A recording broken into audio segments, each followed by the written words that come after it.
Ms. Belinda Lewis, British Deputy High Commissioner, Mr. Gareth Robinson, CEO, ABE UK.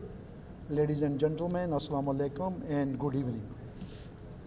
On behalf of Association of Business Executives, ABE, I would like to extend my cordial greetings and welcome you to our prestigious and multifaceted group of dedicated professionals. On this happy occasion of Business Startup and Entrepreneurship course launch. And special appreciation to those who have journeyed to Lahore. It is encouraging to see a very diverse kind of representation, including industry, academia, students, and public sector leadership as well. Association of Business Executives UK is a not-for-profit UK government regulated course provider and exam board. ABE, besides its other sport activity for business community, also offers high quality accredited business education worldwide through a wide range of certificate and diploma courses, mainly in the areas of business management, human resource development, strategic marketing, and tourism. ABE provides a multitude of opportunities for those interested to challenge and expand their educational horizons. We also offer you global career opportunities through networking amongst our internationally diverse student base. I very proudly announce that I am also alumni of ABE. I went to UK during my mid-career around 10 years back to study ABE diploma in business management. It was a great learning experience in getting credible professional qualification rather than academic only. It's an honor to represent ABE in the capacity of the President ABE Pakistan. Distinguished guests, now I would like to focus today's theme, which is business startup and entrepreneurship. You see, the job market in Pakistan every day passing is shrinking. And keeping in view the growing population, and particularly in our country, around 120 million plus youngsters. So what is the solution? How to keep them engaged, and who is supposed to create employment? So the only solution is that we need to convert this young breed of potential entrepreneurs into the real entrepreneurs. So that is the only way that we can see. You know that the current era is the knowledge-based economy, and without knowledgeable workforce, it would not be possible to compete globally and even locally, as well to protect from the influx of many products and the services of the different countries. And this is where I feel that based on my experience having education from ABE UK, that ABE provides you with platform to adequately meet such challenging demands.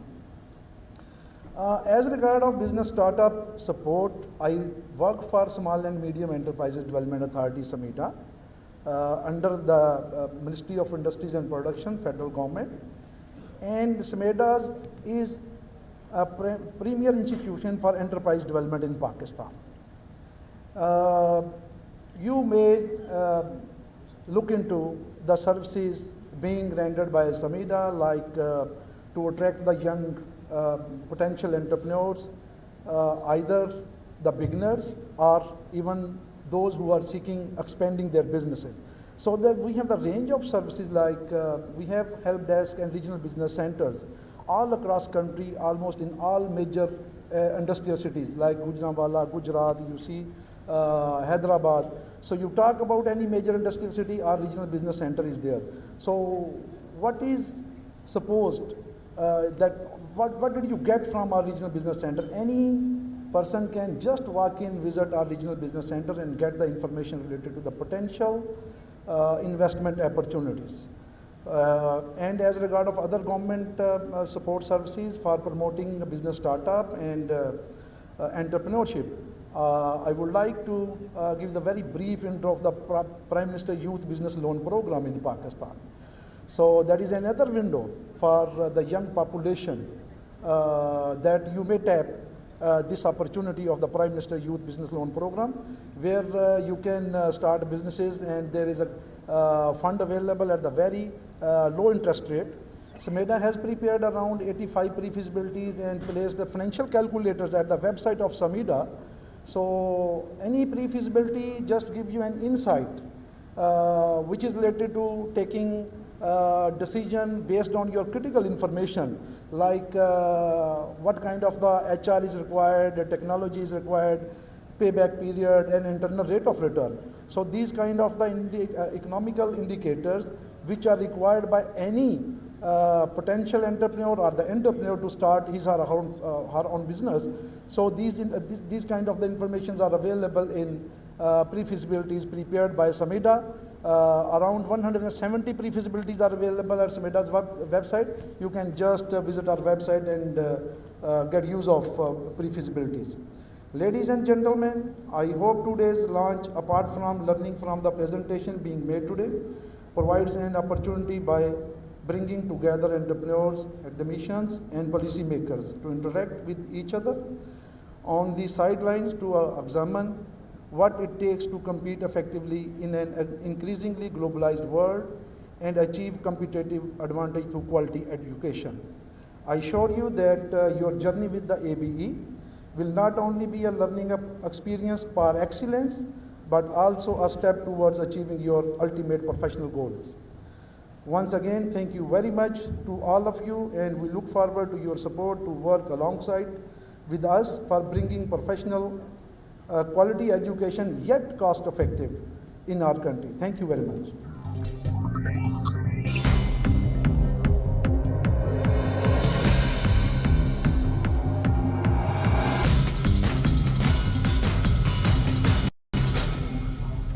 Thank you, Alamgir Chaudhary Sahab. I'd now like to invite Mr. Gareth Robinson, who is the CEO of ABE. He has flown in from UK to attend this function. And I'll just say two things about him. Number one, very positive. Number two, he completely loves Pakistan. So I think we would want to hear from him. Please, Gareth, you're requested to come and say a few words. Good evening. I'd like to say a warm welcome very much to the Minister. I'd like to say a warm welcome to esteemed guests. And I'd like to say a warm welcome to ladies and gentlemen. Thank you very much for being here today. This is my second time to Pakistan, and I always get the same strange looks from people when I say to them, I'm going to Pakistan.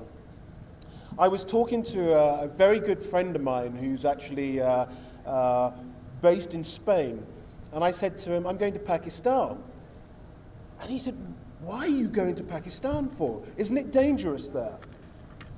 And I said to him,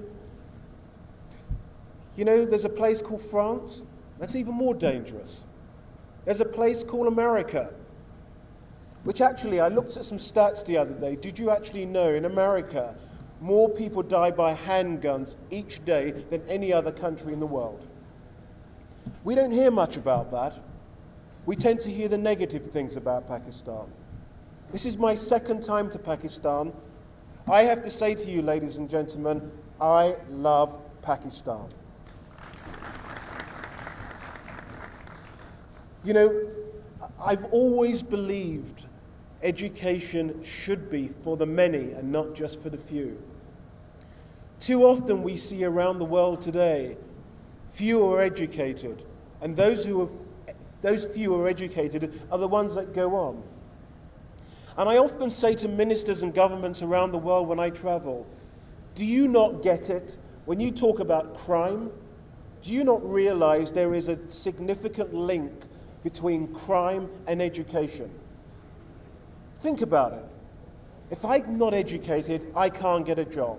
If I can't get a job, what am I going to do? I'm going to find the means to get money to feed my family. Whereas if I'm educated, I have the opportunity to put food in my belly and food in the belly of my friends and families. That's what education does. Education has much deeper effect on a country and the economy and the brand of that country. And that's why we at ABE are very committed and extremely passionate about the whole area of education. You know, when I look at Pakistan, I think there are so much opportunity here. I think the opportunities are immense, but the first starting place has got to be education. And funny enough, you might think I come from this middle-class environment called London, and it's all great in London, and you may have heard of Brexit, and trust me, it's not all great at this moment in time. But one thing that we do suffer from in the UK, we have a distinctive high level of crime. And we've just begun to realize the distinct connection between crime and education. So we're putting more effort into education. But here's where the rubber hits the road. Here's the problem. The problem is education has to be relevant. It's no good saying to an individual, right, go get a degree, you're taken care of. Two problems. The first problem is how many people can really achieve a degree? How many people can afford a degree? And those few people who can afford a degree, very few of them have the money to be able to go to other places around the world and experience those things that I've experienced, and I've been able to take those skills back. Education has to be relevant. So therefore, let's make it relevant. You know, the world is changing at a rapid rate at this moment in time. Do you know in 10 years' time, ladies and gentlemen, 47%, I tell you, 47% of jobs that we know and we love today will disappear. Why? Technology. We are in the fourth revolution. We are seeing a significant shift in technology that is having a disruptive effect on education. And what that really means, it really means that those jobs like being an office manager, gone. Being just an account assistant, gone. Being a marketing assistant, gone. All those jobs are going to be automated. And some of the significant skill changes we are seeing are even more significant. What we're actually seeing is corporations will be looking for multi-skilled individuals. I remember the first company I ran, I had a department full of accountants. Everyone was a finance director, a finance controller. Those days are rapidly going away. My finance director is a marketing manager. My finance director is an IT manager. My marketing director is a business individual. And that's where we're going. We're going down the road of saying to our youth today, we have to multi-skill them, give them multiple skills. You know, if you say to a plumber, take a plumbing qualification, what do you have? You have a plumber. You give that same plumber a technical qualification like business startup, what do you have? You have an entrepreneur, an individual that can go out, create jobs, create wealth, and invest back into their own communities. And that's what we need, ladies and gentlemen. That's where the opportunity really lies for Pakistan. And I believe at ABE we bring those values right to the forefront of everything we do. There are 5 key values that I treasure, and I tell my staff every day around the world, remember these 5 values. Talk to governments, talk to agencies, talk to learners, and talk to universities and colleges, and talk to corporates. The first one is accessibility. Qualifications today have to be accessible. It's no longer the wise who are saying, let's build a qualification that is so difficult, only a few people are going to pass it. Let's build a qualification that's no longer relevant. Our qualifications are all about being relevant in the 21st century. If you want a business startup, we have a program for you. If you want to go into business management, we have a program for you. If you want to be an entrepreneur, we have a program for you. If you want to go into digital entrepreneurship, we have a program for you. That's what accessibility is all about. The second thing, affordability. We are a not-for-profit organization. I speak incredibly proudly when I say that. I don't have shareholders behind me beating me up and saying, what's your profit, Gareth? What's your EBITDA, Gareth? What's your revenues this year, Gareth? I set the agenda. And the agenda for ABE is all about employability. It's about outcome. When I look at Pakistan, I'm thinking 10 years ahead. I'm thinking in 10 years' time, we want to have millions of learners who are running their own business, who are impacting government, who are impacting corporations. That's what employability is all about. That's what outcome is about. Don't talk to me about degrees. Talk to me about employability, because that's what makes a country great. And I believe Pakistan will be a really great country. The third thing, quality. We are a regulated organization. We are regulated around the world. Government agencies and government-regulated examination boards regulate our qualifications. That's intentional on our side. There are hundreds and hundreds and hundreds, ladies and gentlemen, of qualifications out there. Some of them are free. Some of them will cost you literally nothing. But I ask you this question. Would you buy a house without a roof? Would you buy a car without an engine? Why would you buy a qualification that has no credibility whatsoever? And that's what we stand for. We stand for quality at ABE.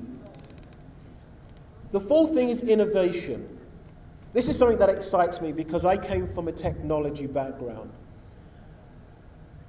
Technology is changing the way we look at education at such a rapid rate. You know, next year we will have all of our qualifications available on a smartphone, available on a tablet, available on a PC, online assessment. Not only that, I always say to a learner, when you make a qualification, don't stop when you get your first job. Because if you think about it, education really starts when you get into work. We want our youth to get better as they develop their skills within that organization or within their own business. We want them to learn every week. So therefore we say to our learners, we will provide mentorship programs. Think about this, ladies and gentlemen. Here's a young lady who has taken our business startup qualification. She's based in Karachi. And now she's based in Karachi, she can now talk to people in London, she can talk to people in New York, she can talk to people in Germany, she can talk to people in Dubai, she can talk to people in Kuwait. She can talk to many people who have taken the business startup qualification, people who have now been through the process of starting up their own business. They're successful. Our mentorship program is all about lifelong learning. And for us, that's very important. It's not just taking someone to the door and leaving them. It's taking them through the door and keep educating them. The final thing is global recognition. You know, one thing ABE is all about, we're a pathway. And that pathway gives you two options. Pathway one is a cost-effective means of taking a degree. And taking a degree in Pakistan at a more effective rate.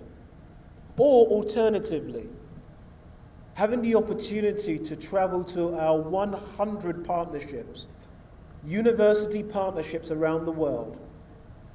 If you want to go to the UK, if you want to go to the US, if you want to go to Europe, it's funny, when I talk now, I automatically think UK, Europe. It's happened already. That's a sad shame. We were part of Europe once, and I'm hoping we still will be. But we have relationships with over 100 universities around the world. So we give that individual learner a quick and cost-effective means to get to a degree, either in Pakistan or alternatively anywhere around the world.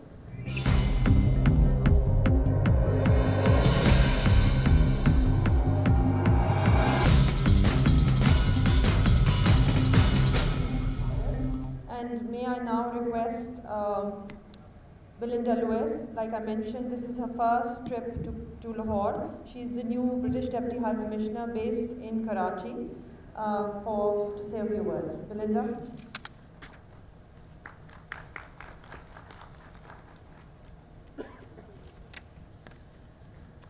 Thank you very much, Malahat. Good evening, everybody. It's lovely to see so many people here turning out for the launch of ABE's new venture. I'm particularly delighted to share this stage with the Minister for Education in Punjab, Mr. Rana Mashood, for gracing us with his presence at this launch. And I'd like to offer my congratulations to Gareth Robinson and all of the team at the Association of Business Executives on launching the Business Startup and Entrepreneurship course in Pakistan. I would also, of course, like to congratulate my colleague Malhat and the British Business Centre on its very constructive partnership which it struck up with the Association of Business Executives in helping to launch this course in Pakistan. And I look forward to that partnership going from strength to strength. Gareth's talked very eloquently about the value of education and skills. It's of course not just an important sector in its own right, but I agree absolutely with everything that Gareth has said about the way that education and skills acts as a catalyst for every other industry and profession. I'm proud to say that the UK is really quite good at bringing together education and skills providers with industry to try to plug gaps in the future workforce. And I think that sense of consultation, which is something that I had the pleasure of discussing with the Minister just earlier, about how education and skills providers reach out to industry, talk to industry, and work out what the future needs are for the workforce to make sure that what we're training and imparting to young people, middle-aged people, older people, that they are viable skills, that they lead to something, they lead to a job, they lead to opportunities. And I don't know if it makes me a Philistine to say that. We used to talk sometimes at home and with school friends and then at university about how important was education for its own sake. Was it always worth pursuing a degree, for example, like classics, where you might then not be employed or not be employed in that field, or go on to then qualify in something very different? How important is it to be educated just for education's sake? And I have to say, I feel that perhaps it's a slight indulgence. And I do think it's very important to understand what is the end point, what tangible outcome are we achieving either as educators or as people ourselves trying to improve our skills. What will it lead to? Will it lead to a job, or will it lead to voluntary work? Does it lead to some sort of positive benefit, either in terms of the financial implications for your household or for the wider community? I think understanding when you turn the handle what comes out at the other end is very, very important. So I think I'm in the same camp as Gareth, where I think education and skills really needs to lead to something tangible, something better for the future. And what I particularly like about the ABE approach, as Gareth touched upon, is how flexible and how nimble their approach to learning is. When I was reading up about the company, the statement that no learner should be disadvantaged because of their circumstances, I think is so important. And it resonated with me, actually, more than I thought it would. Because I travel a lot, I'm not really able to go to a formal learning institution. I can't commit to turning up to night school at the same night every week. I have to do distance online learning. And if a product is not suitable for that, then I just can't access it. And I think for people who are working full-time and studying or qualifying at night school, or people who are juggling childcare or juggling other responsibilities, being able to access online learning or flexible learning or learning through the workplace, it's very important, it's very pragmatic, it's modern, it fits the way that people learn and live and work and study today. So once again, I would like to say how pleased I am to be part of this fantastic launch event. I'm delighted to be here in Lahore. I think it is such a beautiful city. It's my first visit, but I'm absolutely convinced it will not be the last. It'll be the first of many, and I'm hoping to get out and about tomorrow and to explore some of the amazing cultural heritage here. I've had a small teaser, a little glimpse of it from the car window. I'm looking forward to seeing much, much more tomorrow. So thank you very much. I wish AB all the very best, and all the people who are able to take advantage of their entrepreneurship and business startup course. I think it'll be an excellent venture for everyone concerned. Thank you very much.